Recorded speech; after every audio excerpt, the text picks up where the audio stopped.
Playboy naman pala. Rocky's Secret Files. Secret Files.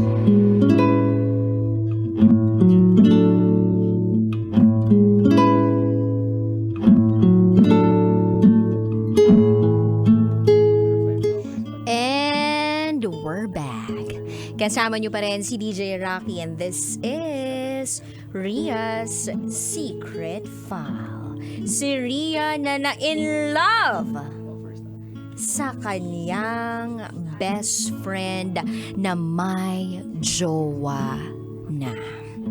Sinubukan niyang pigilan ang kanyang nararamdaman. Yes!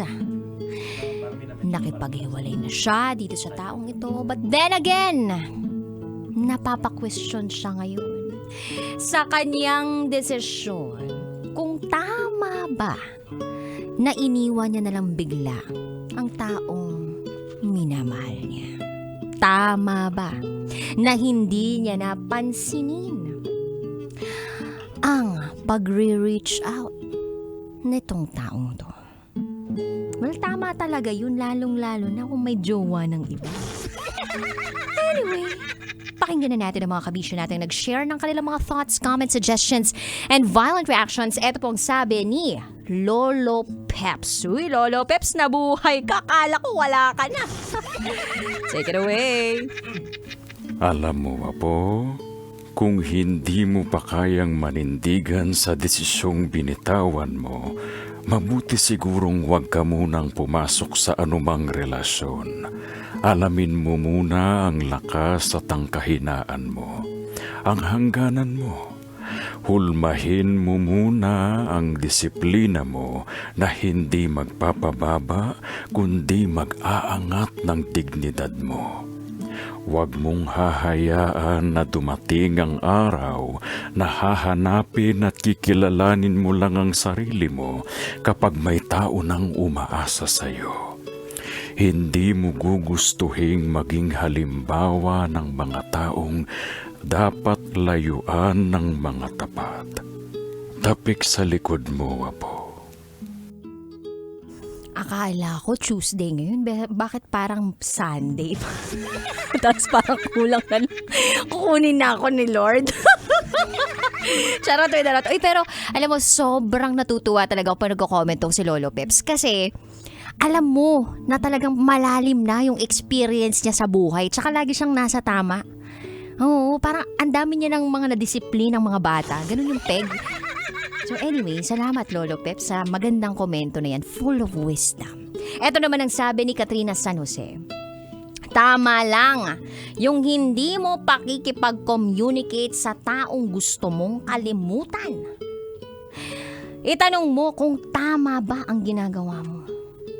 Ang mali kung paiiralin mo, karupukan mo, at ipagpatuloy ang communication mo sa taong may ibang mahal. Huwag sumapi sa ligawang galing sa agaw. Masarap pa rin yung galing sa ligaw kahit pinakain sa'yo ay lugaw. Kung wala kang gagawing bago sa buhay mo, walang bagong mangyayari sa'yo. If you love the wrong one so much, just imagine how much you can love the right one. Gusto ko yun. Imagine kung ganito ka na magmahal sa maling tao at more sa tamang tao. E di sobra-sobra pa. Eto naman ang sabi ni Charles Sancho. Basta ako sa mga naging kaibigan ko, magta-twerk kami na walang palagayan ng feelings na nasa Message in a Bottle by Taylor Swift. Alam mo ito si Charles Sancho, laging pagta-twerk yung ginagawa sa buhay.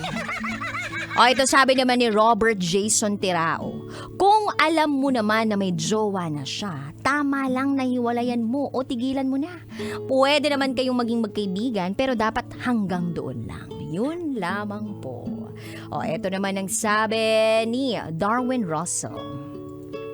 Hello sa pretty and cute DJ Rocky Faria. Tama lang ang ginawa niyang hindi pag-respond kay Chris kasi in the first place, nakipagrelasyon siya sa kanya kahit na may karelasyon na itong iba. For convenience lang siya kay Chris dahil siya lang ang andyan para i-comfort siya sa nangyayari with his live-in partner. Yun lamang po and lots of love. Kung love mo ko, punta ka sa January 28. O, ito pa sabi ni John Vacal. Ayan. Ay, sabi niya dito, pwede po bang mag-propose sa'yo? Grabe naman proposal, agad pakita ka muna. O, ito pa sabi ni BJ Omampas. Magandang hapon, DJ Rocky. Ang masasabi ko lang kay Rhea na sender natin, hintayin niyang maging single ang best friend niya. Maging totoo na sila sa nararamdaman nila after noon. Pero ang hirap kasi ng ganong relasyon. Kung nagawa niyo kasing mag-cheat sa kanya-kanya ninyong partner, paano pa pag naging kayo na? Kaya para sa sender, mag-isip-isip ka. Bandang huli, babae ka, ikaw ang talo. Hindi ko naman nilalahat ang mga lalaki. Pero ang mga lalaki, syempre, pag nagpakita ng motibo, minsan ilalabas na ang embutido. Palay na ang lumalapit. Tutuka na lang sila. Isip-isip muna, sender. Hindi naman sa nagmamalinis, pero hindi po ako ganun. Talaga ba, BJ? Sa pangalan mo pa lang, parang alam na this. Shoutout po DJ Rocky sa mga tropa natin dito sa Antipolo. Naka-duty sa Forest Hill. Shoutout kay Mang Jess na driver ng shuttle. Shoutout din sa asawa ko na si Robelin Omampas. Ayan. Ang dami pa pong nag-comment sa ating secret file for this afternoon. Bottom line, tigil-tigilan mo na ang pag-iisip, secret file sender. Kung dapat mo pa bang i-entertain itong taong to sa buhay mo dahil in the very first place, ang taong to merong jowa. At hindi ikaw yun. Masakit, pero kailangang tanggapin.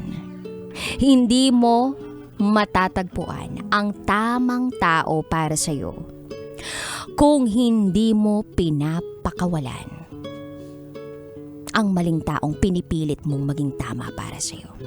So, pakawalan mo yung maling tao completely at panindigan mo ang desisyon mo. Hindi lang ngayong araw, kundi araw-araw ng buhay mo hanggang sa matagpuan mo ng buo yung taong magmamahal sa'yo. Ng buong buo, ikaw lang at wala nang iba. Diba? Pag mag-settle sa maraming iba. Kasi pag pag nagkasama kayo, tapos ikaw yung cause nung relationship na maghiwalay sila, di ba tawag doon sa'yo, third party. Pag marami kayo, ang tawag doon, party. Corny ka doon. Sige na, bye-bye.